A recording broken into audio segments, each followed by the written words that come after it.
Industrialisation ने हमारे पूरे वर्ल्ड को बदल के रख दिया था। आखिर ये इंडस्ट्रियलाइजेशन शुरुआत में कैसा था, ये हमने पढ़ा था the age of industrialisation chapter के अंदर। आज हम बात करने जा रहे हैं इस चैप्टर के इंपॉर्टेंट क्वेश्चंस के बारे में, जो कि सारे के सारे सीबीएसई पैटर्न के अंदर है। ऐसा कुछ भी नहीं है कि मन से बना के कोई क्वेश्चन यहाँ दे रहे हैं, सारे क्वेश्चन सीबीएसई ने कभी ना कभी तो पूछे ही हैं। तो चलो बात करते हैं the industrialisation, the age of industrialisation chapter के कुछ इंपॉर्टेंट क्वेश्चंस की। पहला क्वेश्चन आ रहा है, why did the British merchants engage farmers from the countryside to produce textile for the market.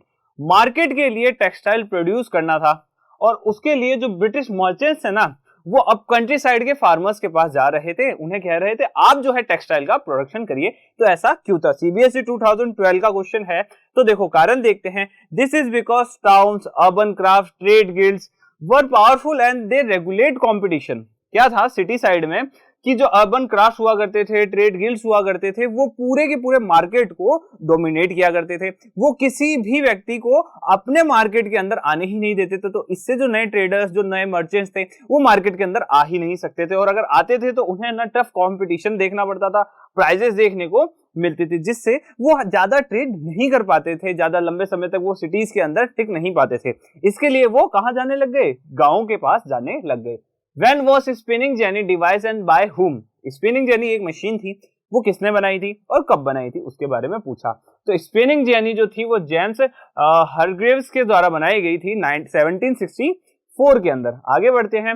वो वर कॉस्टिस। तो अब ये कॉस्टिस कौन थे? तो ये कॉस्टिस जो थे वो एक वेबर कम्युनिटी थी। कौन थी? कम्युनिटी ऑफ वेबर, एक ही बात है। आगे चलते हैं। Explain how Indian merchants and bankers involve in the export trade in the early 18th century. Indians जो है स्टार्टिंग से ही बड़े दिमागदार रहे हैं। उन्होंने देखा कि ये जो पूरा ट्रेड चल रहा है उसमें हमें कोई फायदा नहीं हो रहा, तो एक काम करते, कुछ ना कुछ ऐसी एक्टिविटीज हम करने लग जाते हैं इस ट्रेड के अंदर जिससे हमें फायदा होना शुरू हो जाए। तो एक्सप्लेन करना है कि इंडियन मर्चेंट्स और जो बैंकर्स है ना, वो किस तरीके से हमारे एक्सपोर्ट ट्रेड के अंदर जो थे 18th सेंचुरी के अंदर काम करने लगते हैं, कैसे वो इन्वॉल्व होते हैं, वो पूछा है। तो चलो बात कर लेते हैं। तो कैसे? They were financing production, carrying goods and supplying exporters. तीन काम किया करते थे हमारे जो इंडियन मर्चेंट्स थे। पहला काम क्या करते थे? वो फाइनेंस करते थे प्रोडक्शन को, ताकि प्रोडक्शन हो सके। फिर प्रोडक्शन होने के बाद उसको कैरी करके पोर्ट्स तक लेके जाने का काम मर्चेंट्स करते थे। फिर मर्चेंट से सप्लाई एक्सपोर्टर्स तक पहुंचाने का जो काम था ना, वो सारा का सारा जो थे वो इंडियन मर्चेंट्स किया करते थे। डिमांड किसकी थी? डिमांड थी इन एक्सपोर्टर्स की। फुलफिल किसके कारण हो पाई? क्योंकि इंडियन मर्चेंट्स ने फाइनेंस किया प्रोडक्शन को। अगर वो फाइनेंस नहीं करते प्रोडक्शन को तो प्रोडक्शन हो नहीं पाता। अगर जो कैरी करने वाले जो हमारे मर्चेंट्स थे बीच के, वो अगर उसे कैरी करके एक्सपोर्टर्स तक नहीं लेके जाते, सप्लायर्स तक नहीं लेके जाते, तो कैसे काम चलता? तो ये सारे जो मर्चेंट्स एक्टिविटीज हुआ करती थी, जो हमारे जो मर्चेंट्स थे वो 18th सेंचुरी में करते थे। The supply merchants link the port towns to the inland region. Inland region से पोर्ट टाउन्स को कनेक्ट करने का काम जो था मर्चेंट्स का हुआ करता था। दे गिव एडवांसेस, वही बात है, एडवांस देते थे, एडवांस के ऊपर वेवर्स से काम करवाया करते थे और जो है प्रोक्योर करते थे वहां से। मतलब एक बार तो काम करवा दिया, प्रोडक्शन करवा दिया, उस प्रोडक्शन को वो लेते थे और उस लेके उसे कहां पहुंचाते थे? उसे पोर्ट्स तक पहुंचाते थे, सप्लाई करते थे। At the port big shippers and exporter merchants had brokers who negotiated to the prices and the bought goods from the supply merchants operating inland। होता यह था कि जो बिग शिपर्स हुआ करते थे, एक्सपोर्ट मर्चेंट्स हुआ करते थे, वो ब्रोकर्स के थ्रू बातें किया करते थे और वहां से नेगोशिएट करके वो गुड्स को सप्लाई कर देते थे। तो ऐसे में ये पूरा का पूरा काम जो है इंडियन मर्चेंट्स के द्वारा उस समय चल रहा था। Describe any 4 impacts of Manchester imports on the cotton weavers of India. Manchester क्या था? तो देखो, मैनचेस्टर इंपोर्ट्स में हम देख रहे थे टेक्सटाइल को। टेक्सटाइल का जो एक इंपोर्ट था वो बहुत ज्यादा हो रहा था। जो मैनचेस्टर से हमारे पास इंपोर्ट आ रहा था वो बड़ा ही सस्ता होता था। पर जो इंडियन मार्केट था ना, इंडियन मार्केट में जो प्रोडक्शन हो रहा था वो हैंड मार्केट था, हैंड लेबर हुआ करता था, जिसके कारण इंडियन मार्केट के अंदर जो भी गुड्स थे वो बड़े ही महंगे थे। पर सस्ता गुड जो हमें कहां देखने को मिल रहा था? मैनचेस्टर इंपोर्ट से देखने को मिल रहा था। उसने किस तरीके से हमारे इंडियन मार्केट को अफेक्ट किया, ये क्वेश्चन पूछ रहा है। 4 इम्पैक्ट उसके बताने हैं हमें। अगला क्वेश्चन भी यही है, how did the cotton weavers in India suffer due to the Manchester import. कहने का मतलब ऐसा है कि मैनचेस्टर इंपोर्ट के कारण हमें क्या इंपैक्ट्स देखने पड़े, उसकी बात की जा रही है। Export market of cotton weavers collapse and local market shrunk. पहला तो ये हुआ कि मैनचेस्टर इंपोर्ट होने के कारण, तो मैनचेस्टर क्या कर रहा था, बहुत ज्यादा प्रोडक्शन कर रहा था, वो हर जगह अपनी सप्लाईज को पहुंचाते जा रहा था। इसके कारण जो हमारा कॉटन था ना, हमारे कॉटन वेवर्स थे, उनको कंपटीशन देखना पड़ रहा था इंटरनेशनल मार्केट के अंदर, क्योंकि एक्सपोर्ट करने के लिए मार्केट अब बचा ही नहीं था। दूसरा ये था कि अगर लोकल मार्केट की बात करें तो लोकल मार्केट के अंदर भी मैनचेस्टर अपने गुड्स को एकदम फ्लड करते जा रहा था, जिससे हमारा लोकल मार्केट भी छोटा हो गया था हमारे लोकल वेवर्स के लिए। कॉटन क्लोथ जो थे ना, वो मशीन से बनते थे, तो वो बहुत ही ज्यादा सस्ते होते थे। पर जो कॉटन इंडियन वेवर्स बनाया करते थे, जो क्लोथ इंडियन वेवर्स बनाया करते थे, जो टेक्सटाइल के अंदर वो काम किया करते थे ना, वो बड़ा ही एक्सपेंसिव हुआ करता था, क्योंकि इंडियन वेवर्स जो थे हाथ से काम करते थे, और हाथों का काम तो हमेशा से ही महंगा है। आगे देखते हैं अमेरिकन सिविल वॉर। अब अमेरिकन सिविल वॉर चालू हो जाती है, उसके कारण अमेरिका से जो रॉ कॉटन का एक एक्सपोर्ट था ना, वो बंद हो जाता है ब्रिटेन को। तो ब्रिटेन बोलता है कि हमारे पास एक कॉलोनी इंडिया भी तो है, तो इंडिया से हम कॉटन का रॉ मटेरियल जो है वो एक्सपोर्ट करवा देते हैं, जिससे क्या होगा कि हमारा जो रॉ मटेरियल की डिमांड है, ब्रिटेन की जो डिमांड है, वो भी फुलफिल हो जाएगी, इंडिया को भी कुछ पैसा मिल जाएगा। पर इससे दिक्कत ये हुई कि एक्सपोर्ट के अंदर ही कई सारा रॉ मटेरियल जो था वो जाने लग गया था। अब हमारे जो इंडियन वेवर्स थे ना, उनके पास तो रॉ मटेरियल भी नहीं मिलता था। तो इंडियन जो हमारे वेवर्स थे, उनके पास रॉ मटेरियल नहीं होने के कारण उनका जो प्रोडक्शन था वो डिक्लाइन हो जाता है। सब insufficient supply of raw not get sufficient supply of raw cotton, यही है। Raw cotton export from India increase, so Indian weavers could not get enough raw cotton and were forced to buy the raw cotton at exorbitant prices. अब क्या था ना, ज्यादा से ज्यादा जो कॉटन था वो एक्सपोर्ट हो रहा था, तो हमारे लोकल वेवर्स के लिए कुछ बचता ही नहीं था, और जो बचता था उसकी प्राइसेस बहुत ही ज्यादा हुआ करती थी। Highlight the position of weavers who procured coarse cloth in 20th century. CBSE 2015 का क्वेश्चन है कि हमें उन वेवर्स की पोजीशन बतानी है जो उस समय में कोर्स कॉटन का प्रोडक्शन किया करते थे। दो टाइप का कॉटन हमें देखने को मिलता है, एक होता है फाइन कॉटन, एक होता है कोर्स कॉटन। तो फाइन कॉटन जो था ना, वो तो अब हो गया था थोड़ा बंद, अब हम कर रहे थे कोर्स कॉटन का प्रोडक्शन। तो चलो उसके बारे में बात करते हैं कि 20th सेंचुरी में कोर्स कॉटन का प्रोडक्शन कैसा चल रहा था। तो सीबीएसई 2015 क्वेश्चन पूछता है, weavers live hard lives who procured coarse cloth in the 20th century. बहुत ही मुश्किलें थी उनके जीवन के अंदर। Amongst weavers some produce coarse cloth while others wove finer qualities. दो क्वालिटीज बता दी है आपको। The position of weavers who procured wove produce only coarse cloth can be explained in the following points. The coarse cloth was purchased by the poor, its demand fluctuating violently. अब होता क्या था ना, जो हमारा ये कोर्स होता था, ठीक है, ये बनता था गरीबों के लिए, क्योंकि फाइन वाली जो क्वालिटी थी ना, उसकी प्राइसेस बहुत हाई होती थी, वो पुअर जो था बाय नहीं कर सकता था, पर जो कोर्स कॉटन हुआ करता था उसको वो लोग बाय कर सकते थे। तो ये गरीबी जो थी वो किसको बाय किया करती थी, वो बाय किया करती थी हमारे कोर्स कॉटन को। अब इसकी जो डिमांड थी ना, वो बहुत ही ज्यादा फ्लक्चुएट होती थी, बहुत ही ज्यादा सीजनल हुआ करती थी। जिस समय बैड हार्वेस्ट आया करता था, फेमाइंस आया करता था, तो पुअर पीपल के पास पैसा नहीं होता था, और पैसा नहीं होने के कारण वो कोर्स कॉटन को भी बाय नहीं कर पाती थी, और जिसका डायरेक्ट इंपैक्ट जो है वो किस पे पड़ता था, वो कोर्स कॉटन प्रोड्यूसर्स के ऊपर पड़ता था। आगे बढ़ते हैं। Describe the condition of workers in Europe after the industrial revolution. Industrial revolution Britain में आता है, और उसके बाद जो हैंड लेबर्स होते हैं उनके सामने एक बहुत बड़ी प्रॉब्लम आ जाती है, क्योंकि अब जो वो काम कर रहे थे वो काम अब मशीनें करने लग जाती है। तो इसके कारण हम देखते हैं कि अब जो वर्कर्स थे ना, उनकी जो कंडीशन होती है वो बहुत ज्यादा खराब होने लग जाती है। तो पूछा गया है कि describe the condition of workers in Europe after the industrial revolution.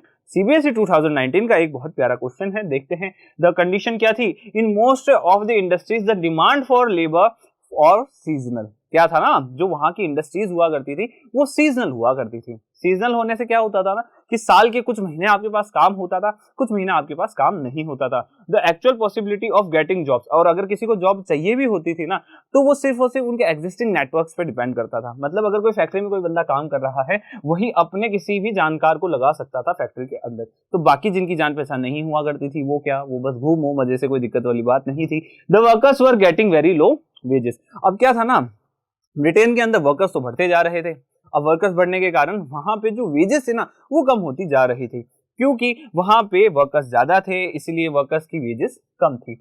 हम देखते हैं फैक्ट्रीज जो थी वो लार्ज नंबर में वुमेन्स को एम्प्लॉय किया करती थी, क्यों किया करती थी? क्योंकि वुमेन्स जो थी ना वो एकदम चीपर रेट में अवेलेबल हो जाती थी काम करने के लिए, तो इसके लिए वो ज्यादा से ज्यादा वुमेन्स को ही क्या किया करते थे, वो वुमेन्स को भी एम्प्लॉय किया करते थे। टेक्नोलॉजिकल डेवलपमेंट होता है तो वुमेन्स भी जो होती है वो इंडस्ट्रियल जॉब से अपना हाथ धो बैठती है। आगे देखते हैं, most of the workers were living in slums. कई सारे वर्कर्स जो है स्लम्स में रहा करते थे। जो फैक्ट्री ओनर्स हुआ करते थे ना वो किसी भी तरीके का उनको अकोमोडेशन प्रोवाइड नहीं करते थे, रहना खाना प्रोवाइड नहीं करते थे।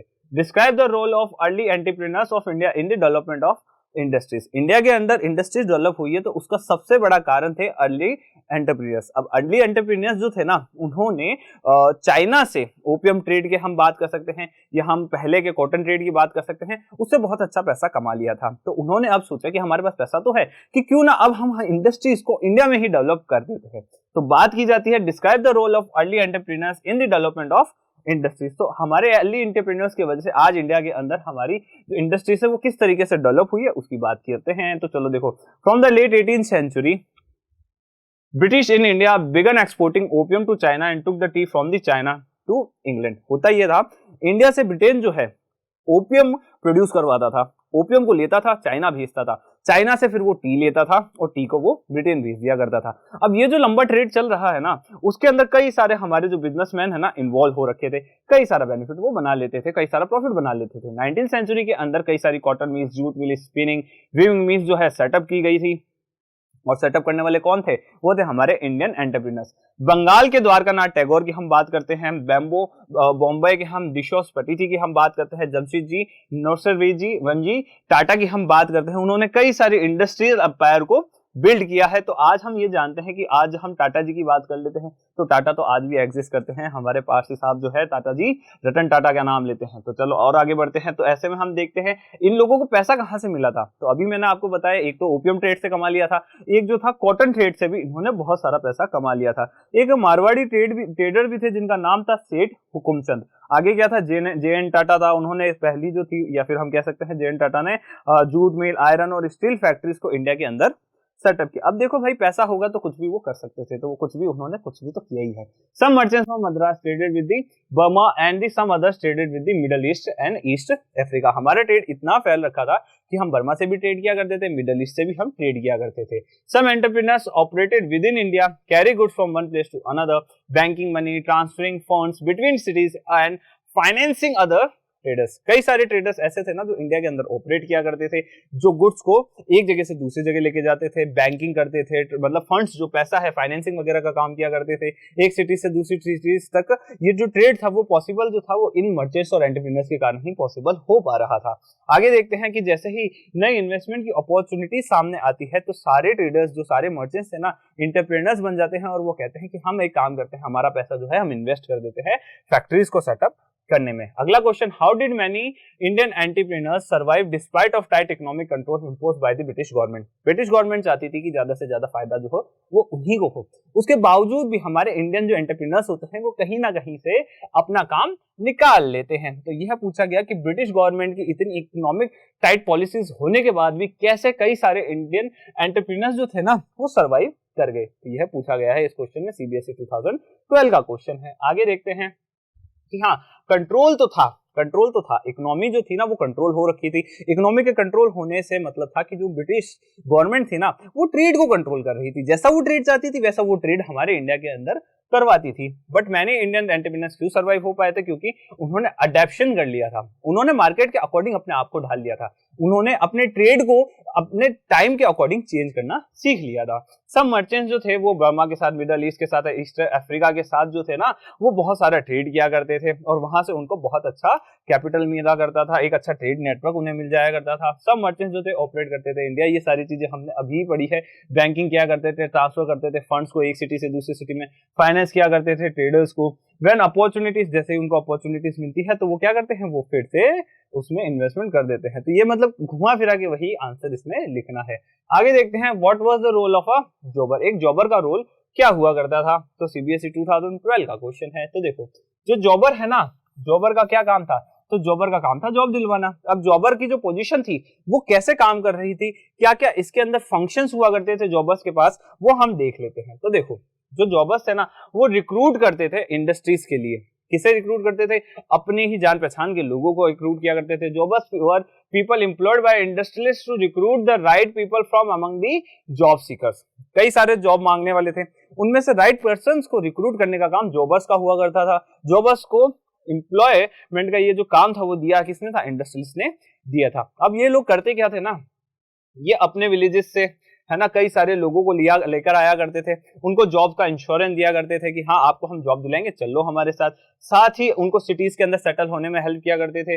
उनको जब उनकी जरूरतें हुआ करती थी या जब भी उनके समय में मुसीबतें आया करती थी तो वो उन्हें मनी भी दिया करते थे, मतलब पैसे वैसे की जरूरत होती थी तो वो भी जो जॉबर्स जो थे ना वो उस समय क्या कराते थे, उनकी वो जॉबर्स की जो रिक्वायरमेंट थी, लोगों की जो रिक्वायरमेंट थी वो फुलफिल किया करते थे। इसके कारण उनके पास कई सारी अथॉरिटीज और पावर जो थी वो आ जाती थी। अगला question, Indian trade had played a crucial role in the late 19th century, world economy analyse the statement.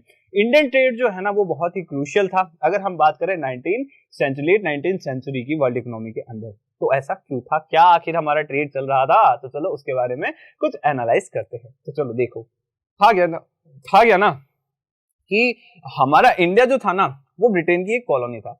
Britain का सबसे बड़ा काम क्या था? हमारे रिसोर्सेज को ब्रिटेन तक पहुंचाना, यूरोपियन मार्केट तक पहुंचाना।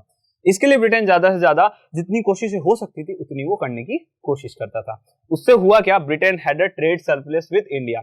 अब इंडिया के साथ ब्रिटेन का ट्रेड सरप्लस होने लग गया था, क्योंकि इंडिया की इकोनॉमी कौन कंट्रोल कर रहा था? ब्रिटेन। वो कभी नहीं चाहेगा कि उसको नुकसान हो और इंडिया को फायदा हो। उसका ये मानना था कि मुझे फायदा हो और हमारे इंडिया को नुकसान हो। होता यह था ना कि इंडिया से एक्सपोर्ट जो है वो तो होता था बहुत ही ज्यादा कम एक्सपोर्ट किया करता था। पर इंडिया जो है ना इंपोर्ट जो है वो बहुत ज्यादा किया करता था। ब्रिटेन क्या करता था ना, ज्यादा से ज्यादा क्वांटिटी के अंदर इंडिया को एक्सपोर्ट करता था, पर इंडिया से एक्सपोर्ट बहुत कम चीजें किया करता था। इसे हम कहते थे ट्रेड सरप्लस। अब इस ट्रेड सरप्लस इससे क्या होता था? ब्रिटेन को बहुत सारा फायदा हुआ करता था। ब्रिटेन इस फायदे का जो यूज है इसका यूज किया करता था वो अदर डेफिशिएंट्स के साथ, जो इसके अलग अलग ट्रेड डेफिसिट चलते थे अलग अलग कंट्रीज के साथ, उसके साथ वो इस ट्रेड सरप्लस का यूज करके बैलेंस बनाया करता था। मतलब इंडिया से तो हो रहा है प्रॉफिट, दूसरी कंट्री से हो रहा है नुकसान, तो इस प्रॉफिट को उनसे हो रहे नुकसान से भरपाई करा दिया करता था। ब्रिटेन जो है ट्रेड सरप्लस को यूज किया करता था होमेज के लिए। होमेज मतलब क्या था? Home charges. होम चार्जेस क्या थे कि जो है ना ब्रिटिश ऑफिसर्स वगैरह जो यहाँ पे काम कर रहे थे उनकी पेंशन देनी थी, उनकी सैलरी वगैरह देनी थी, ये सारा जो चीजें था ना वो इस ट्रेड सरप्लस से निकल जाया करता था। इंडिया के ऊपर कई सारे एक्सटर्नल डेब्ट्स है, उन एक्सटर्नल डेब्ट्स को भी जो हटाने का या फिर मिटाने का काम जो है वो भी इसी ट्रेड सरप्लस से चल रहा था।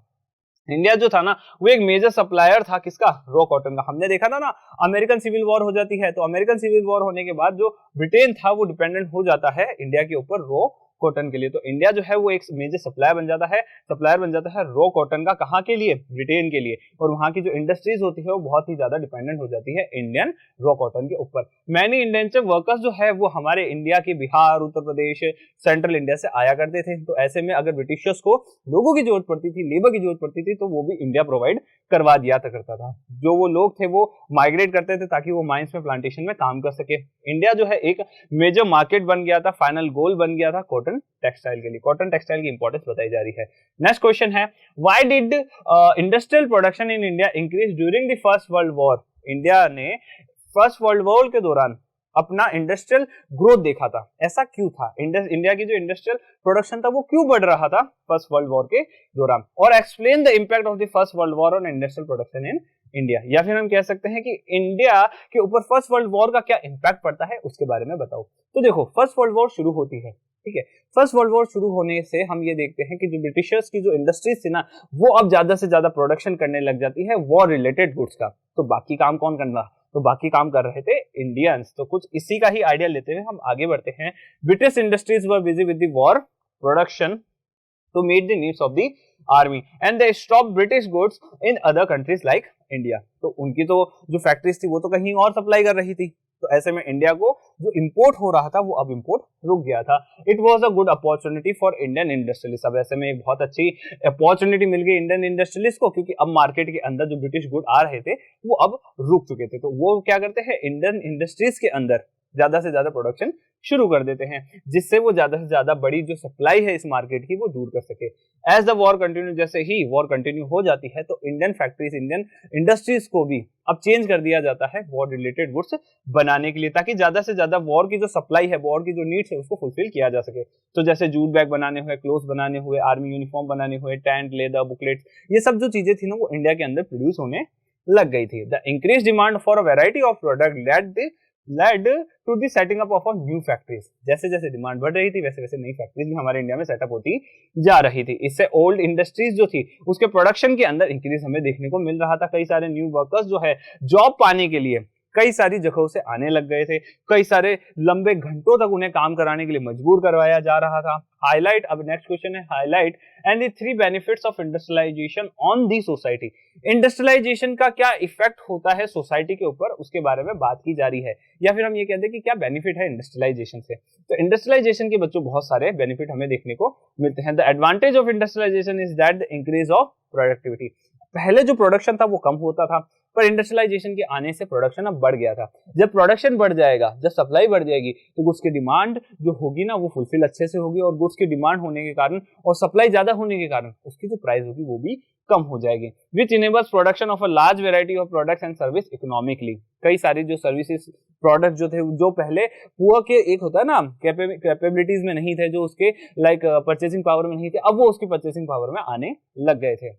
Industrialization leads to improve the standards of the entire society and whole and improve the economic condition। अब पूरी सोसाइटी का इकोनॉमिक कंडीशन अच्छा होने लग गया था, लिविंग स्टैंडर्ड सुधरने लग गया था, क्योंकि अब बहुत सस्ते दामों के ऊपर, बहुत सस्ती प्राइसेस के ऊपर प्रोडक्ट्स जो है वो अवेलेबल होने लग गए थे। आगे चलते हैं। It leads to the prosperity in the form of the availability of the better and the more foods, clothes and the give longer life expectancies, freedom from the hard physical work, more and the better facilities for development of intellectual capabilities of individual. अब जो एक individual था उसको क्या मिल रहा था? एक individual को ज्यादा से ज्यादा फूड मिल रहा था, क्लोथ्स मिल रहे थे, एक अच्छी लाइफ मिल रही थी, उसको कोई फिजिकल वर्क भी नहीं करना पड़ रहा था, साथ ही साथ एक बेटर फैसिलिटीज वाली लाइफ उसे प्रोवाइड हो रही थी। तो एक कैपेबिलिटी जो थी ना इंडिविजुअल की वो अब बढ़ चुकी थी। तो ये किसके कारण हुआ था? ये इंडस्ट्रियलाइजेशन के कारण हुआ था।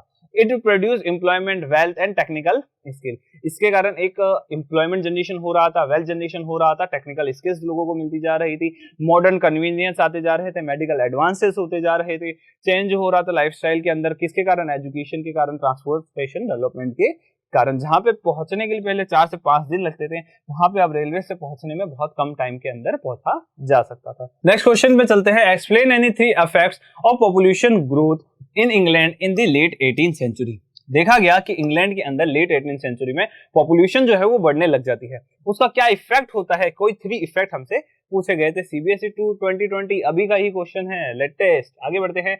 कुछ 3 इम्पैक्ट तो ये थे कि एग्रीकल्चर जो प्रोडक्शन था ना वो बढ़ने लग गया था, उसकी डिमांड जो थी वो बढ़ने लग गई थी। प्रोडक्शन तो खैर उतना ही था, पर उसकी डिमांड बढ़ने लग गई थी। अब डिमांड बढ़ गई है, सप्लाई कम है, तो फूड की जो प्राइसेस होगी ना वो भी बढ़ने लग गई थी। तो क्या था? The prices of food grains increase under pressure from landed group. अब जो लैंडेड ग्रुप था ना ब्रिटेन का, वो कह रहा था कि एक काम करिए आप, है ना, बाहर से कोई भी फूड को इंपोर्ट मत करिए, आप कॉर्न को इंपोर्ट मत करिए। कॉर्न लॉज के बारे में हमने देखा था।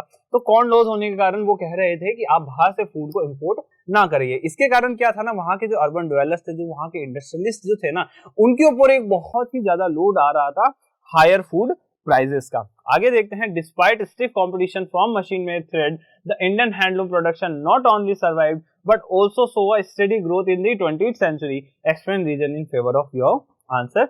12 का क्वेश्चन है, सीबीएसई का 2012 का क्वेश्चन है। एक बड़ा अच्छा कंपटीशन जो है मशीन्स जो थी ना वो दे रही थी हमारे इंडियन हैंडलूम को, उसके बावजूद भी इंडियन हैंडलूम जो है वो सर्वाइव करता है, और इवन 20th सेंचुरी के अंदर जो इंडियन हैंडलूम का प्रोडक्शन था ना वो भी बढ़ जाता है।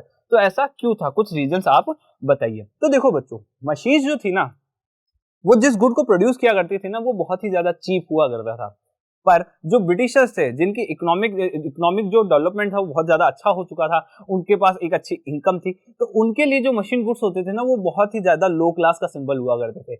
उनका यह मानना था कि जो ये इंडियन हैंडलूम है या फिर जो ये हैंडलूम से हाथों से जो काम हो रहा है उससे जो गुड्स मिलता है ना वो बहुत ही ज्यादा वैल्यूएबल होता है। इसके कारण उन लोगों की जो डिमांड थी ना मार्केट की वो क्या थी? वो थी इंडियन हैंडलूम की। पर हमें क्या दे रहे थे, वो हमें दे रहे थे मशीन गुड्स। इसी के कारण हमारा इंडियन हैंडलूम कहीं ना कहीं सर्वाइव कर जाता है, उसका प्रोडक्शन जो है वो बढ़ता ही जाता है। कुछ ये कारण था, और भी कुछ फेवर्स और भी कुछ रीजंस रहे थे, वो भी हम बात कर लेते हैं। How did Indian handloom cloth production expand steadily in the 20th century? Explain. वही का वही क्वेश्चन, देखो क्वेश्चन है ना घूम घूम के आएगा, पहले ऐसे आएगा फिर वो ऐसे आ जाएगा, तो वो एग्जाम के अंदर कैसा भी क्वेश्चन आ सकता है, पर आपको डील करना रहेगा हर एक चीज के साथ। आपको सिर्फ मेन जो कीवर्ड है ना उसका वो पकड़ना है और उसको पकड़ के सीधा उसका आंसर छाप देना है। While cheap machine made thread wiped out the spinning industry in the 19th century, the Indian weavers survived the expanded steadily in the 20th century. क्यों, आखिर ऐसा क्यों हो रहा था, तो उसके बारे में देखते हैं। इंडियन वेवर्स जो है ना फ्लाई शटल्स का यूज करने लग गए थे, जिससे उनका पर वर्कर प्रोडक्शन जो था ना वो बढ़ने लग गया था।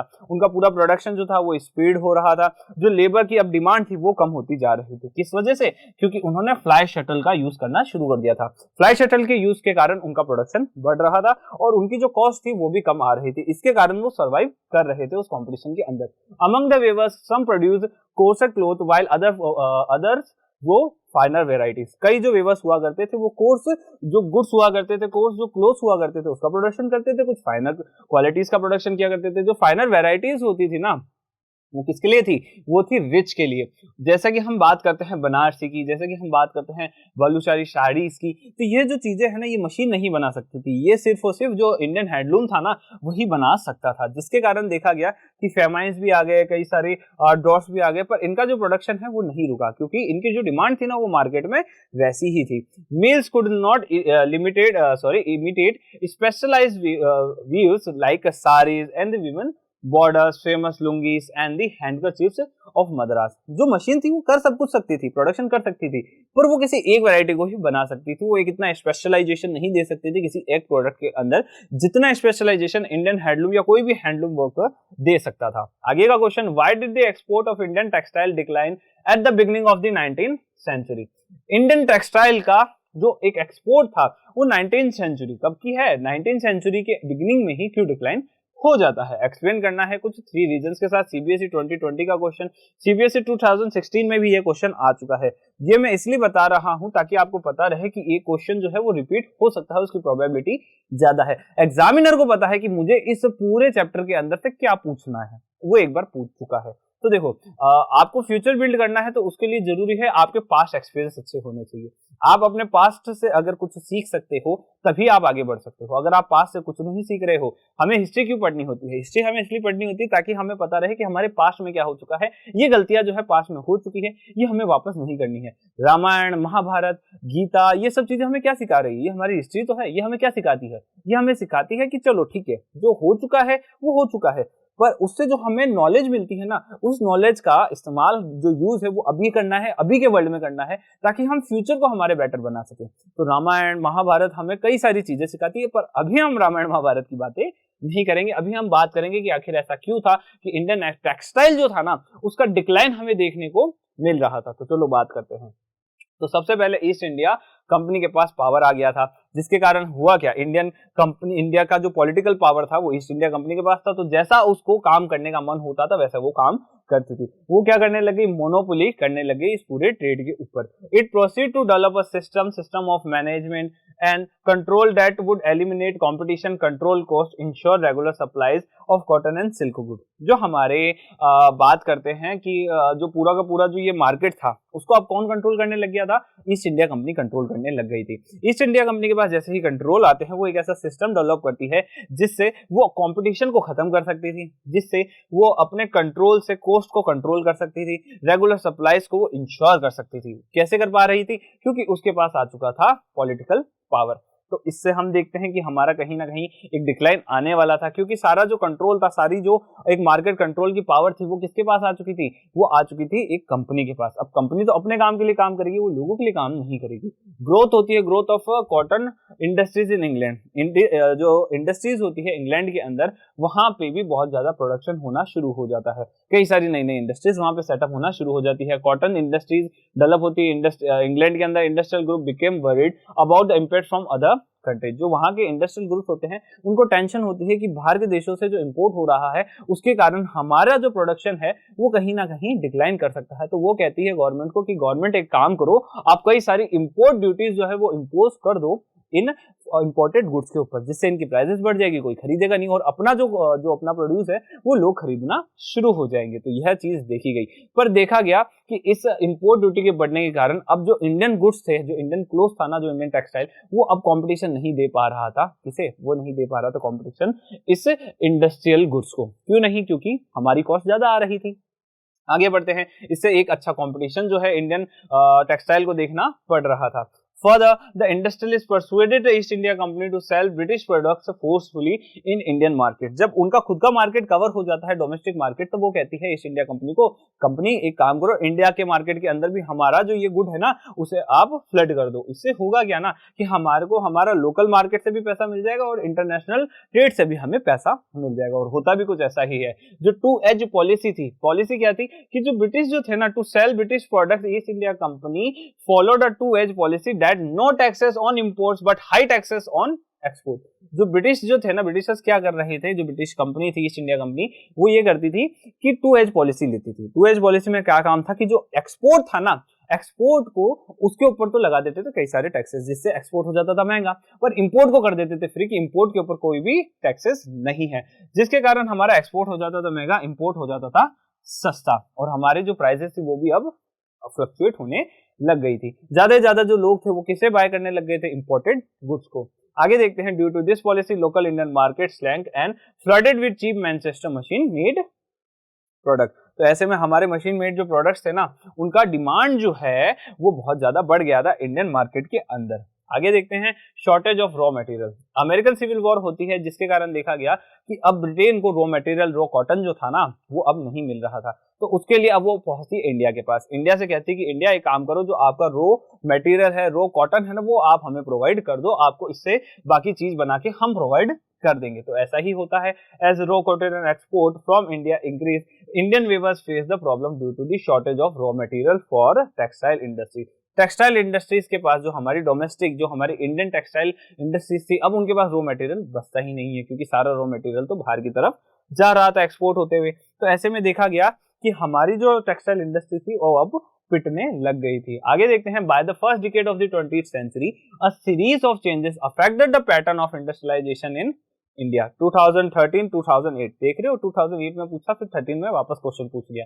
पूछा क्वेश्चन ये है कि first decade of the 20th century की बात करें तो उसके अंदर हम देखते हैं कि कई सारे चेंजेस आ रहे थे पैटर्न ऑफ इंडस्ट्रियलाइजेशन के अंदर। मतलब इंडिया के अंदर जो इंडस्ट्रियलाइजेशन था ना, उसके पैटर्न के अंदर कई सारे चेंजेस आ रहे थे first decade of 20th century में। तो आखिर ऐसा क्यों था, उसको एक्सप्लेन आप कर दीजिए। तो देखो, इफेक्ट्स ऑफ स्वदेशी एंड बॉयकॉट मूवमेंट। होता क्या है ना, इंडिया का जो हमारा जनता था ना, अब वो जनता कहने लग गया था कि हमें तो स्वदेशी मूवमेंट करना है। स्वदेशी मूवमेंट के कारण हमें यह बताया गया कि हमें फॉरेन क्लोथ को या फॉरेन गुड्स को तो हमें बॉयकॉट करना है और इंडियन गुड्स को हमें सपोर्ट करना है। तो ऐसे में सीधा साफ मतलब था कि फॉरेनर्स, जो हमारा इंपोर्ट हो रहा था, उसको नुकसान होने वाला था, पर जो हमारी इंडियन लोकल इंडस्ट्रीज थी ना, वो ज्यादा डेवलप होने वाली थी। तो देखा गया कि स्वदेशी और बॉयकॉट मूवमेंट चलाए गए after the partition of Bengal. Swadeshi movement was developed, it has two side, positive and negative. अब ये स्वदेशी मूवमेंट की भी टू साइड्स थी, एक थी पॉजिटिव, एक थी नेगेटिव। तो देखते हैं, पॉजिटिव साइड यह थी कि नेशनलिस्ट जो थे ना, वो अब अर्ज कर रहे थे कि लोगों से कि ज्यादा से ज्यादा आप जो हमारे यहाँ के बने हुए स्वदेशी गुड्स है ना, आप उनको यूज करिए। नेगेटिव ये था, negative side, that they mobilise people to boycott foreign goods. पर वो लोगों को क्या कह रहे थे कि आपको फॉरेन गुड्स को यूज नहीं करना है। This movement hand on immense effect of economy. इसके कारण इकोनॉमी के ऊपर एक बड़ा ही इमेंस इफेक्ट हमें देखने को मिलता है, स्पेशली अगर हम बात करते हैं क्लोथ की। आगे बढ़ते हैं, aim of industrial groups. Industrial groups का क्या एम था?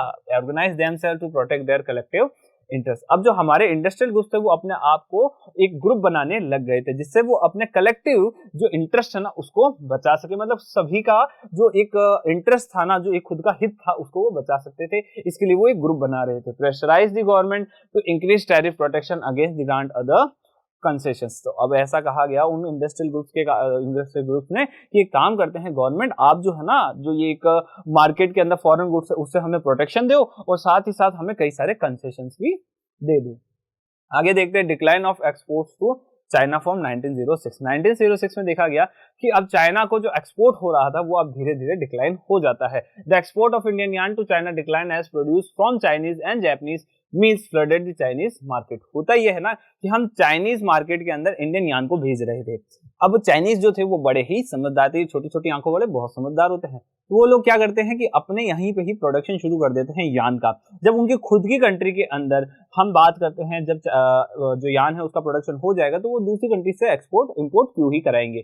तो हम देखते हैं चाइनीज एंड जापानीज मील्स ने फ्लड कर दिया था चाइनीज मार्केट को। इसके कारण हमारा जो एक्सपोर्ट था चाइना को यार्न का वो घटता जा रहा था। Thus, industries in India began shifting from yarn to cloth production। तो अब ऐसे में इंडिया के सामने बहुत बड़ी दिक्कत आ गई। तो इंडियंस ने सोचा कि चलो अब हम यार्न का प्रोडक्शन नहीं करते हैं, हम सीधे क्लोथ का प्रोडक्शन कर देते हैं, क्योंकि यार्न का प्रोडक्शन तो चाइना कर रहा है पर वो क्लोथ का प्रोडक्शन नहीं कर रहा, तो हम क्लोथ का प्रोडक्शन कर देते हैं। तो अब जो इंडस्ट्रीज थी वो शिफ्ट हो रही थी। कॉटन गुड्स का जो प्रोडक्शन था इंडिया के अंदर वो डबल हो गया था 1900 की हम बात करें और 1912 के बीच में बात करते हैं। तो result of first world war, first world war होता है। इस समय देखा गया कि जो यूरोपियन कंट्रीज थी वो वॉर के अंदर बिजी हो जाती है। ऐसे में वहां की जो इंडस्ट्री वो सेटअप होने लग जाती है developing nation like India and Japan के अंदर। पहले इंडिया और जापान ऐसा कोई डेवलपिंग वगैरह कुछ नहीं था, ये सारी कॉलोनीज वगैरह हुआ करती थी। अब इन कॉलोनीज के अंदर शुरुआत हो चुकी थी इंडस्ट्रियलाइजेशन की। देखा गया first world war the industrial growth was slow, industrial growth slow था। पर देखा गया ब्रिटिश मिल्स जो थी वो बिजी हो जाती है किसके साथ, वॉर प्रोडक्शन के साथ। जो मैनचेस्टर इंपोर्ट्स थे वो इंडिया में नहीं आ रहे थे, डिक्लाइन हो रहे थे। ये सारी चीजें हम पढ़ चुके हैं अभी पहले ही। इंडियन मिल्स जो थे ना उनको एक अच्छा मार्केट मिल जाता है, वो प्रोडक्शन शुरू कर देते हैं। देखा गया कि जैसे जैसे वॉर चलता गया तो उसकी वॉर की जो नीड्स थी ना वो भी अब इंडियन फैक्ट्रीज जो इंडियन जो इंडस्ट्रीज थी वो अब फुलफिल करने लग गई थी। After the war Manchester could not recapture it's all position in Indian market. जैसे ही वॉर खत्म हो जाता है, पर वॉर खत्म होने के बाद इंडियन इंडस्ट्रीज इतनी डेवलप हो चुकी थी, इंडियन टेक्सटाइल इतना डेवलप हो चुका था, इंडिया के पास सब कुछ इतना डेवलप हो चुका था कि अब जो मैनचेस्टर गुड्स थे ना वो अब इंडियन मार्केट में टिक भी नहीं सकते थे। अगला question, the evidence of labour in the labour market affected the lives of workers, explain it in the context of 19th century. बहुत सारे वर्कर्स जो है वो हमें देखने को मिल रहे थे 19th सेंचुरी के अंदर। तो ऐसे में कई सारे प्रॉब्लम्स जो थे उन वर्कर्स को फेस करनी पड़ रही थी। जब देखो क्या होगा ना, किसी भी चीज की सप्लाई बढ़ जाएगी और उसकी डिमांड कम हो जाएगी तो उसकी रेटें भी कम हो जाएगी। तो ये एक कारण हो सकता है जो एक लेबर के सामने उस समय देखने को मिल रहा हो। तो चलो आगे देखते हैं। एक और ही क्वेश्चन है, how did the evidence of labour in the market affect the lives of the workers in the 19th century Europe, explain with example बताने हैं। 2019 का क्वेश्चन है, ये क्वेश्चन देख लो, ये क्वेश्चन देख लो। कभी ना कभी तो हमारे एग्जाम में ये आ चुका है, पूछ ही रहा है कि एब्यूडेंस एक बहुत बड़ी मात्रा में हमें लेबर देखने को मिल रहा था जिसके कारण वर्कर्स की लाइफ किस तरीके से अफेक्ट होती है 19th सेंचुरी में यूरोप की बात की जा रही है। तो चलो देखते हैं कि पॉसिबल देखते हैं क्या था। When the news of possible jobs spread to the countryside, hundreds came to the cities. जैसे ही जॉब्स की खबर पहुंचती है गांवों तक तो गांव वाले कहते हैं कि चलो शहरों में ताकि हमें जॉब्स मिल सके। However the possibility of the getting job dependent on friends and acquaintances. अब बात की जाती है कि जॉब तो मिल जाती है पर जॉब्स के लिए सबसे ज्यादा जरूरी थे नेटवर्क्स होना। जिन लोगों के फ्रेंड्स या जो भी है नोन अगर किसी फैक्ट्री में काम कर रहे होते थे तो वही लोग अपने लोगों को उस फैक्ट्री में लगवा सकते थे। तो ऐसे में जिन लोगों के पास कनेक्शन नहीं हुआ करते थे वो क्या करते थे, वो सिर्फ ब्रिटेन में घूम के चले जाते थे घर वापस। ऐसे में कई सारे जो लोग हुआ करते थे जिन्हें जॉब चाहिए थी, कई सारे वीक्स जो है वो उन्हें गुजारने पड़ते थे कहाँ पे, ब्रिजेस के नीचे। आगे बढ़ते हैं। Seasonality of works in many industries. कई सारी इंडस्ट्रीज ऐसी थी ना जहाँ पे सीजनल वर्क हुआ करता था, मतलब पूरे साल के अंदर कुछ सीजन काम होता था, कुछ साल में कुछ सीजन काम नहीं होता था। तो कई समय तक जो लोग थे ना उनके पास पैसा होता था, उनके पास काम होता था, और कुछ समय देखा जाता था कि उनके पास काम नहीं होता था। The income of the workers did not dependent on the wage rate alone. There were long periods of unemployment.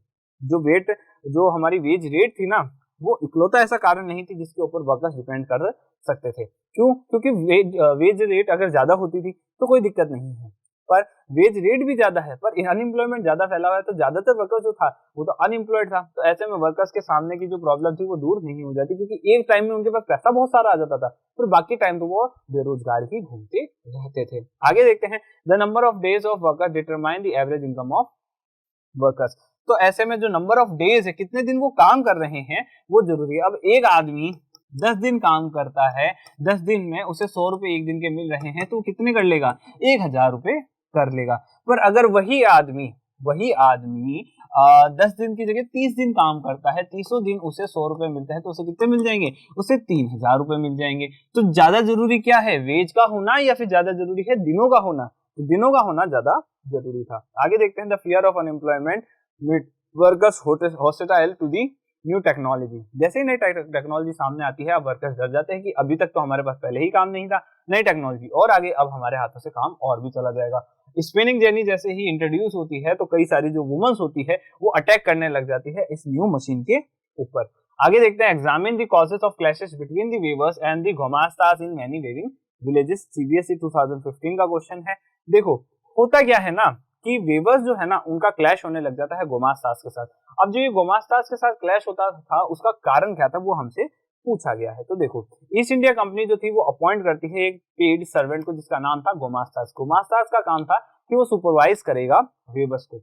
अब इसका काम और ये भी था कि जो वेवर्स हैं उनसे सप्लाई का जो काम है वो जल्द से जल्द करवाना, जितनी ज्यादा अच्छी क्वालिटी में काम हो सके उतना ज्यादा करवाना, जितनी ज्यादा क्वांटिटी के अंदर काम करवाया जा सके उनसे उतना ज्यादा उसको काम करवाना। तो ये गोमास्तास का काम हुआ करता था। अब ऐसे में क्या करते थे ना, गोमास्तास लोन्स देते थे वेवर्स को ताकि वो परचेस कर सके raw material for their production. Those who took loans had to hand over the products timely to the gomastas. अब जिसने लोन ले लिया है तो उसको क्या करना पड़ता था, उसको टाइम के ऊपर हैंड ओवर करना पड़ता था प्रोडक्ट्स, ताकि वो ज्यादा से ज्यादा है ना एक प्रोडक्शन को ले सके। अब गोमास्तास का काम क्या रहा था, गोमास्तास का काम था कि इस प्रोडक्ट को टाइमली उन लोगों से प्रोड्यूस करवाना। They had no option to sell their product to other traders. जिसने एक बार लोन ले लिया उसे उस प्रोडक्ट को गोमास्तास को ही सेल करना होगा, वो किसी और ट्रेडर के पास नहीं जा सकता था। Often the price given by the gomastas dictated by the company was miserable low and the loans the waivers had accepted tied them to companies। होता ये था कि जो गोमास्तास उन्हें प्राइस ऑफर किया करते थे वो बहुत ही ज्यादा कम हुआ करती थी। साथ ही जिस लोन को उन्हें एडवांस में दे दिया गया था उस एडवांस लोन के कारण एक वेवर जो था कंपनी से बंद चुका था, अब वो भाग नहीं सकता था। Waivers along with village traders revolted and opposed the company official and sometimes migrated to other villages। लोग इतने परेशान होने लग गए थे कि या तो वो कंपनी को कहते थे कि कंपनी आप अपनी पॉलिसी चेंज करो, पर कंपनी पॉलिसी चेंज क्यों ही करती। तो ऐसे में देखा गया कि जब उनकी मांगे पूरी नहीं होती थी तो उन्हें गांव छोड़कर ही जाना पड़ता था। Gomastas had no feelings to the weavers. Gomastas की कोई फीलिंग नहीं जुड़ती थी वेवर्स से, क्योंकि वो एक सर्वेंट हुआ करते थे, वो बाहर से आए हुए लोग थे। अब पहले की बात करें तो पहले के जो सप्लायर हुआ करते थे उस गांव के ही लोग हुआ करते थे, तो उनके साथ वेवर्स के टर्म्स अच्छे थे, पर जो गोमास्तास थे उनके साथ टर्म्स जो थे वो इतने अच्छे नहीं थे। They marched into villages and with spoils and peons and punish with the weavers. होता यह था कि अगर काम सही से नहीं करते थे वेवर्स तो उनको पनिश कराया जाता था। Thus clashes between the weavers and gomastas become very common. इसी के कारण गोमास्तास और जो वेवर्स थे उनके बीच में कई सारे क्लैशेस हमें देखने को मिलते हैं। तो बच्चों आज के इस चैप्टर के अंदर है, इस चैप्टर के अंदर हमने बहुत सारी नई नई चीजें जानी। इस चैप्टर के अंदर हमने पूरा का पूरा इंडस्ट्रियलाइजेशन जो था वो देख लिया है। अगर आपको फिर भी कोई डाउट रह जाता है तो आप कमेंट्स के अंदर बता सकते हैं। वीडियोस अच्छे लगते हैं तो लाइक करें, वीडियोस बहुत ज्यादा अच्छे लगते हैं तो कमेंट सेक्शन खुला पड़ा है, कुछ भी कमेंट कर दो। अगर वीडियोस दिल को छू के जाते हैं और सर लगता है कि सर ने वाकई में हमें कही है तो स्कोर शाला के यूट्यूब चैनल को आप सब्सक्राइब कर सकते हैं और कमेंट बॉक्स में लिख सकते हैं छा गए सर। तो आज इतना ही, थैंक यू।